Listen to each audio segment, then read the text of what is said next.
প্রকাশিত দ্বিতীয় দফা সাপ্লিমেন্টারি লিস্ট আর কমিশন সূত্র মারফত যে খবর পাওয়া যাচ্ছে, এই তালিকায় 12 লক্ষের নাম, দুটি অতিরিক্ত তালিকা মিলিয়ে 22 লক্ষের নাম প্রকাশ হয়েছে।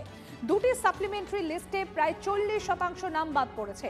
বিবেচনাধীনদের মধ্যে 37 লক্ষের নিষ্পত্তি, এখনো 23 লক্ষ বিবেচনাধীন নামের নিষ্পত্তি বাকি। নিষ্পত্তি হলেও ই সাইন জটে এখনো কয়েক লাখের ভাগ্য ঝুলে রয়েছে।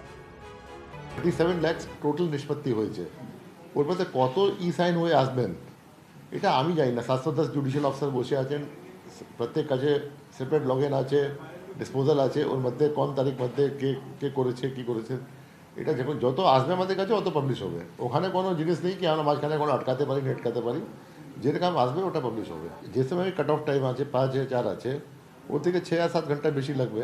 क्योंकि এখানে থেকে কী হয়, সব এত জুডিশিয়াল অফিসার থেকে 710 জুডিশিয়াল অফিসার থেকে যায় সেন্ট্রাল সার্ভারে যায়, ওখানে বুথ ওয়াইজ ডিভাইড হয়। আপনার তো আছে 80,681 বুথ আছে, তারপরে পাবলিশ হয়।